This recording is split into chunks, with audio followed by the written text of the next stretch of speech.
Hey there, fearless gamers. This is Matt the Clown, and I'm coming at you with another series in our Joy of Painting Minis line. In this particular series, we will be painting this model, which is a PanOceania. It's a model from Infinity. It's a PanOceania Akalis Sikh Trooper. It's a jump troop for the PanOceania Army.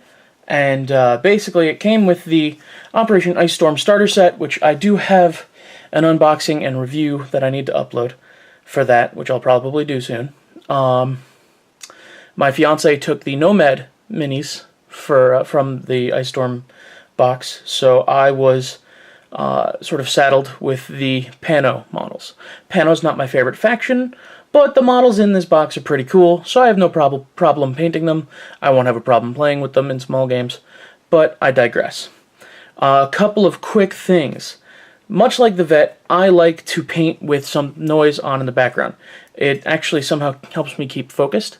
It also keeps me from getting spooked. I am a very easily spooked kind of guy, and when it's quiet and late like it is right now, I like a little background noise. Usually I'll go with a horror movie, which you'd think is ironic, doesn't make any sense for a spooked guy, or a Let's Play on YouTube. But to avoid any kind of copyright issues, I've elected to put a very specific YouTuber by the name of Heather Feather in the background. I'm a very big fan of her work. If you want more details, Google it. Hopefully she won't have a problem if she catches wind of it. I doubt she'll catch wind of it. We're such a small channel. But without further ado, let me go hit play on that. I'll be back in 2 seconds. 1, 2, and I'm back. Hopefully it's not too loud. I doubt it is. I don't even know if you guys will be able to hear it. If you can, I apologize if it's distracting for you. Now, the colors.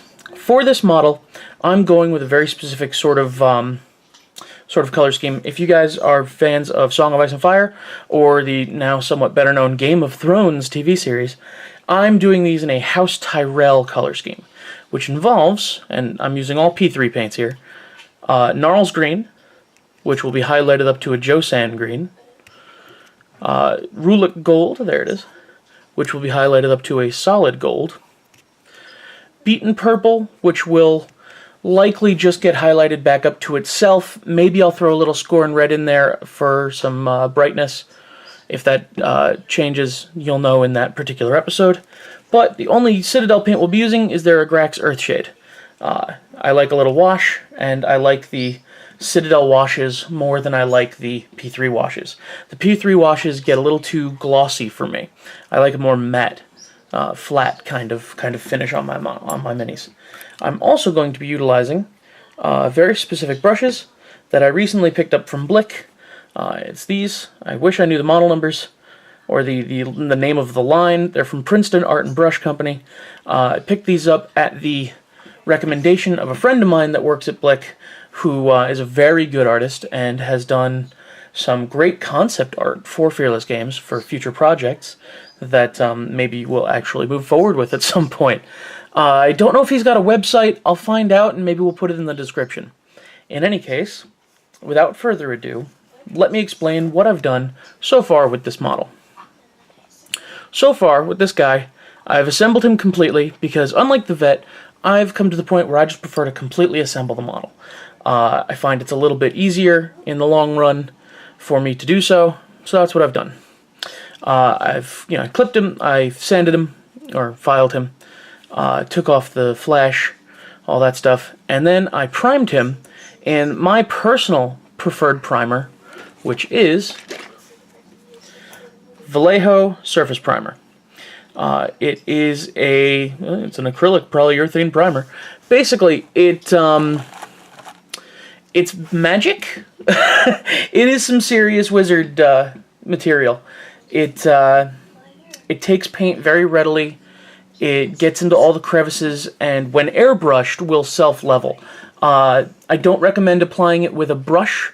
When I did so, it bubbled up, and in a lot of the crevices on the models that I brushed it onto, there was a little like pitting in the primer that would have been very unsightly. So if you do elect to brush it, be very careful and don't be surprised if you have to strip it and start over afterwards. But if you're going to be airbrushing it, or if you want to take the chance on brushing it on, I highly recommend the Vallejo Surface Primer. You can get it from Amazon for cheap. I think I only spent a couple of bucks in total, maybe like $5 for that size, and it's primed my primary Infinity Army, my Pano models from the Ice Storm box, my fiance's primary Infinity Army, a lot of the Stark Lord's Infinity Army, my fiance's Nomad models from the Pano, and a number of other models. And I'm barely even, you can't see because of the lighting, but I'm not even halfway through it. The only caveat is you have to shake it before you use it. Absolutely every time, shaky, shaky, shaky. I've also noticed it kind of gunks up my airbrush, which now needs to be thoroughly cleaned, as I haven't really given it a really good once-over yet. But it's an airbrush. You're going to be cleaning it anyway. So, let's get started. A lot of what I'm doing with this guy is going to be sort of fly by the seat of my pants. I'm just going to be picking spots and making them colors. I know that his visor is going to be in gold, and I know his gun is going to be in gold. Probably some of his jetpack, parts of his shoulders, and other detail parts, but let's get started on the green, as that is the bulk of the model. Now let's see. I'm sure you guys can see it.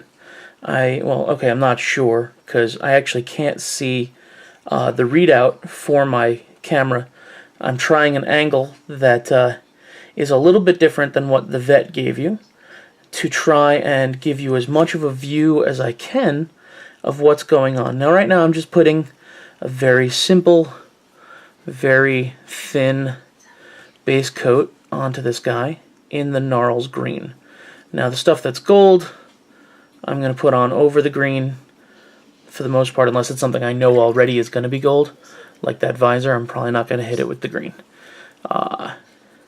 One thing I like about the P3 paints, which I was going to do a P3 paint review video a while ago, that I never got around to recording. One thing I like about the P3 paints is that you don't have to thin them as much as the Citadel paints.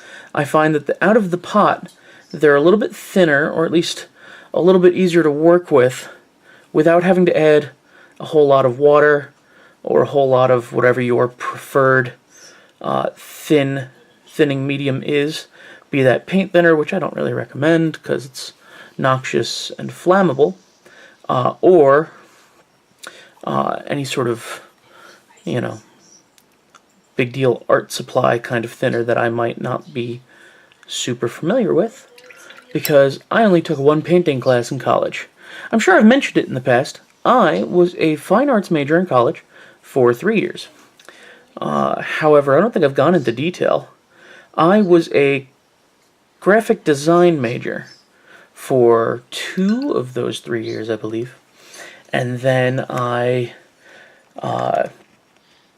switched focuses for a year from graphic design to drawing. I found that a lot of the graphic design professors, yeah, you can still see it. I mean, my hand's in the way, but you're going to have to deal with that. I found a lot of the graphic design professors to be not my style. And by that, I mean they were very... I don't want to use the word pretentious, because it's not the correct word. But it's all I can think of, so they were kind of pretentious. They were very much the kind of people you'd expect to be graphic design people, in that, they were very... They had that stereotype to them where they were... they wore a lot of black. I think one of them wore a beret. Drank a lot of coffee, listened to a lot of Bauhaus, that kind of stuff. Which, if that's your jam, that's your jam. But it wasn't my jam. And as a result, I had a little trouble with those classes as far as attending, paying attention, doing well, that kind of stuff. And ultimately, I made the decision to switch focuses when one professor gave us a test based entirely on a textbook that she had advised would be completely optional. Now, when I was at a point in my life that if you told me a textbook was optional, I just straight up wasn't going to buy it. I was just going to save the money, spend it on something else. And even if I had bought it, I probably wouldn't have read it, especially if it were considered optional. So we got this test, and I wasn't able to answer a single question because I hadn't even purchased the requisite textbook. So I walked out of that class, and I'm man enough to admit it, I was nearly in tears. In fact, I think I may have cried later that day because, well, I had been questioning a lot of things in that time of my life. I think a girlfriend had broken up with me maybe a couple of months prior and had started seeing a good friend of mine who remains a good friend of mine. I'm a very big proponent in the concept of forgiving your friends. Don't be jerks, guys.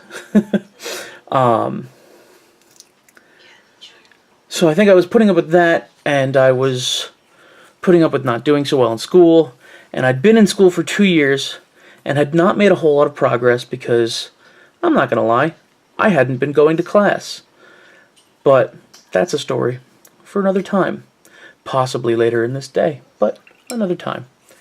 Anyway, I was walking back to my dorm room, very upset, very unhappy, and a friend of mine who, I wouldn't even necessarily say we were close. I don't know if we were even friends. We were more acquaintances at the time. She saw me walking through the student center, and she could tell that I was about ready to jump off a bridge. Hope you guys can see the model. Yeah, you can. Cool. She could tell I was about ready to jump off a bridge or hang myself or whatever. And she comes up to me and she stops me, and I almost didn't see her. I think she tapped me on the shoulder, actually. I think she was behind me. But that's neither here nor there. And she says, what's wrong? I explained to her what had just happened. I explained to her that I was feeling like I was going nowhere. I felt lost. I felt like maybe I was in the wrong place. And I think I may have even been considering just straight up dropping out of school. I definitely dropped that class. Possibly even that day. I may have also, if I remember correctly, I may have just gone straight and dropped the class that day. But I explained to her, like, things aren't going so hot for me right now in school. And she said to me, like, look, if you're not happy with what you're doing, change it. Ultimately, this is your future. You are preparing yourself for your future. If you don't think you want to go into graphic design, or if you don't think you're going to cut it in graphic design, then get the hell out of graphic design classes. We talked a little further, and she asked what I really wanted to do. And at the time, I had been entertaining a dream of becoming a comic book artist, which would still be a really cool thing for me to do, but I don't think I've got the chops, which is fine. I'm okay with that. Anyway, she told me, well, that's still an art major. And I said, yeah, but it's not graphic design. She told me, well, then switch your focus. I think she was a art minor, so she understood how the art department worked. So I went and I switched my focus from graphic design to drawing. Started enrolling in drawing classes and, sort of more traditional art classes. I think I took an illustration course, and for the next year, I was doing that. Now you'll notice I'm only painting like the, I don't know if you'll notice, but I'm pointing it out. I'm only painting the armor plates on his legs, because if you look closely, I hope you can see that, with the lighting you can't, he's actually wearing cloth pants under his armor on his legs. So I will be doing those in a different color, and since I'm aware of that, I'm not going to make things more difficult for myself in the long run by painting them in the green now unnecessarily. Is that a cod piece? Well, it might be now. So yeah, I spent a year as a drawing major, and it was a little better. I was certainly doing better in my classes because it was more my my speed, more what I wanted to do. I think I'd gone with graphic design because everyone was telling me, oh, there's money in that, which by the time I graduated, no, there wasn't. You know, there was a boom right before I graduated in that industry, and when I graduated, and the people I graduated with, who stayed in that focus, they did not get jobs in that industry because it was oversaturated with qualified people for at least entry-level positions. This was, of course, during the height of the recent economic downturn, so jobs were hard to find for everybody. And unless you were like a computer guy or an engineer or something like that when you graduated, you know, you were doing what I did when I got out of school, which was shift work, doing security at a racetrack, or something similar, of course. Not everyone was doing that because, well, that would be silly. I did, however, ultimately graduate as a creative writing major. After the year in the drawing focus, it became clear to me that becoming a comic book artist was not in the cards after I showed my portfolio to a comic book editor, and he, not exactly politely, tore me apart, basically. He told me I had years of work to become even eligible, and he told me, my everything was bad. I don't think he even used the word bad. He probably used the word off or needs work. You know, he wasn't trying to be mean, so I don't hold it against him. But it certainly felt awful at the time. So, okay, cool. I keep shifting the paper towel around, which is what I was going to use as my my guideline for where to keep the mini. But that's not working out. Real quick, actually, I'm going to brushing my mouth. Sorry, I'm going to put this guy on here. Bam. This is something that I learned from girl painting, where she takes an empty paint pot, sticks a mini on the top, and that way I'm not handling it with my grubby ham hands. This should also make it easier for you guys to see it. I usually do that when I'm painting, but I wasn't thinking when I was setting everything up. Gonna get a little more Gnarls Green on my palette. Creative writing was a great major, actually. I had a lot of good times in those classes. Met a lot of cool people that I wish I'd kept in touch with after graduating. Actually, oh, I forgot. There was actually a year. I spent 5 years in college. I did not graduate in the stereotypical 4 years, which, you know, go ahead and laugh at me if you will. That happens to a lot of people these days. Anyway, after I decided I did not want to be a comic book artist, or rather that I decided that it was not worth the immense effort that was indicated for potentially not even being able to do it in the long run, I switched over to a major that I had actually been considering at the time of enrollment at Hofstra, which is where I went, which was publishing. And I spent a year as a publishing major, and I was all set to get into the publishing industry, which I wanted to be an editor for fiction novels. And I was all set for that. I was stoked for it. I thought I was primed and ready. And in fact, in all of my classes that involved editorial work or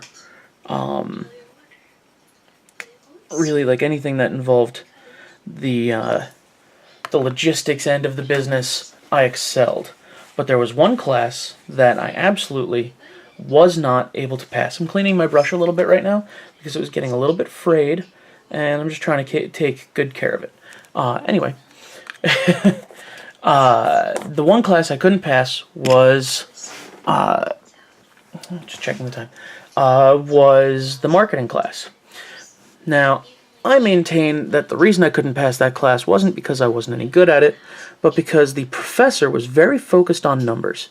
I'm not much of a math person, but she was very much focused on budget numbers and marketing budgets and putting together a proper budget, but she never really gave us a clear indication, or at least she never gave me a clear indication, I don't know, maybe I missed that class, of what kind of numbers we were working with. Now, I can do numbers, I can do a budget if you give me how much money I've got to work with. I can set up budgeting numbers. It's not hard. It's very simple math, even for a guy like me who hates math. I'm not so good at using that knowledge in my personal life. I need to get better at managing my money, but don't we all? Anyway, because of that, I had a lot of trouble passing the tests, and as a result, got a full-on F in the class, which I believe was my first F in college, because every other class I was going to fail, I instead withdrew from. Excuse me, I'm a little bit gassy this evening, I guess. I have some acid reflux problems, and if I don't eat completely perfectly, and by that I mean eat only water and congealed water, and even if I do only eat water, oh, he's got a little knife there, cool. I hadn't seen that. I'll have to figure out a paint scheme for that. Anyway, if I don't eat properly, I start to get a little bit refluxy. Bad acid reflux has caused me multiple hospital trips, which is never fun. So yeah, some days, at the end of the day, I'll get a little bit burpy, so I apologize if that comes across on the video, and if it's mega gross. If it is mega gross, if it made you want to vomit, go ahead and put that in the comments section, and I will make sure in future recording sessions to avoid recording while feeling the way I do right now. I don't know if that will be an immediate thing to the next episode, because I'm probably going to record 4 or 5 episodes right now before bed, but it is what it is. Oh, he's got a little sidearm too. Well, he's got a lot of little details I wasn't aware of. Can you see him? You can see him, hooray. So yeah, unfortunately, I was not going to be able to pass that class. And I needed to pass that class in order to graduate with a publishing major. So I had to change my major again. A lot of people say, well, I should have taken the class again, but, well, at Hofstra, at least at the time, you were only allowed to reattempt a certain number of classes over the course of your academic career. And I think it was like a total of 3 or something. It was an absurdly small number. And I had already reattempted, I think it was 2 classes. Like I was close to my maximum. So I didn't want to waste it on a class that I really wasn't confident that I could pass a second time around. It was a pragmatic decision in the end. So I went and I changed to a different English major because I knew that I could pass with either a literature major, which would have been just a lot of literary analysis, or a creative writing major, which would have been a lot of, you guessed it, creative writing.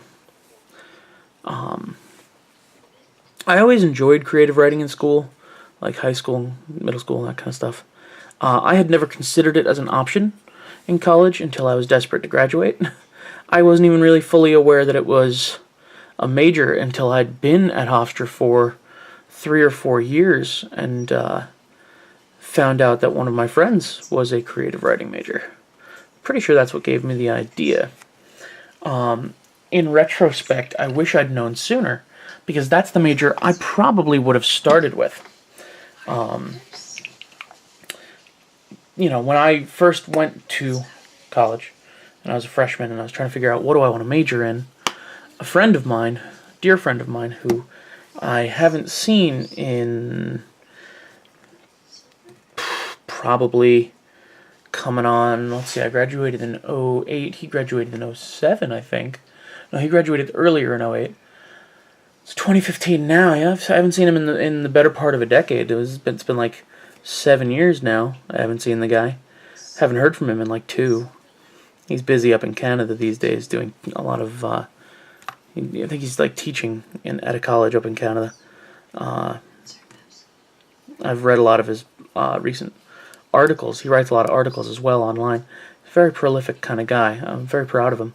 In any case, dear friend of mine asked me, well, what do you like to do when you're bored? You know, what do you do when you're in your room, got nothing else to do, no one's around? And I didn't really give the question a lot of thought, partially because he, at the time, was very pushy with the question. Now, I'm not trying to throw any shade his way. We were both young. He thought he was helping me. So, you know, I felt like I was being put on the spot. And I said, well, I like to doodle a lot. You know, I did a lot of doodling in class. And he said, well, there you go. Be an art major. And I took that to heart. I took that recommendation to heart. And I went ahead and I enrolled as a fine arts major.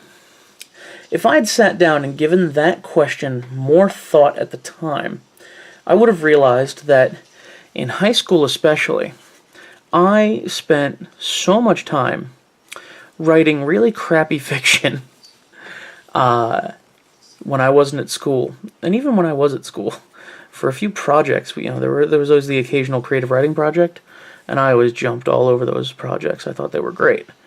But that's because I thought they were easy. I very much enjoyed doing them, and that made them easy. I always liked an easy task. Okay, I think I've got all the Gnarls green I'm going to need for now. Unless, yeah, let me get that in there. I can always undo it. If I'd really given that question the thought it was due, I probably would have been a creative writing major from the start. Now, that wouldn't have really helped me in the long run, because creative writing has not gotten me any relevant work. I think it helped me get my current job as creative writing major, provided me with a much expanded vocabulary and the tools to use it. I'm a big believer now, at least I don't know if I was at the time. I'm a big believer in the ability to communicate verbally in a graceful and eloquent manner. I try to tone it down so as not to sound like a self-absorbed kind of prick. I can let it get out of hand, rather, very easily. Excuse me, I had a little hiccup. But yeah, I'm a big fan of verbal communication, both in writing and in speaking. And I think that's really part of what got me the current job I have, because the current job I have involves a lot of email and telephone communications. I'm currently a logistics and customer service specialist for a shipping company, but that doesn't matter. One of the things I missed out on as a creative writing major, and one of the things I really would have liked to be involved with, getting into the Rule of Gold now, sorry, segue, they had, a lot of the creative writing majors, at least the ones that had been in the major for a couple of years, had little events that were readings. You know, they would take some of the stuff they were working on and read it for an audience. And some of the professors would get involved too, because a lot of the professors, in fact, I think all of the creative writing professors were published authors. But essentially it was about the students' work and showcasing the students' work and progress. And unfortunately, I was never invited to involve myself with anything like that, because I was only in the major for about a year before graduating. So it was just something that never became an opportunity. I'm doing the gunning Rulic Gold. Basically all the weapons for this army are going to be gold. Why? I like the idea. I think it's kind of a good silly. So yeah, that's really my main regret for having been a creative writing major so late in my academic career, was that I never really got the full community experience for that major. But I really am quite thankful for my time in it. I would very much like to be a novelist one day, and I am working on it. I'm currently working on a novel, but that is a story for another time, because I'm looking at the clock, and it looks like this episode just hit 30 minutes, and I know that we're planning on doing 30-minute episodes for this series. So, I will see you next time, Fearless Gamers, where we will continue to paint our Akalis Sikh troop from Infinity. And until next time, take care.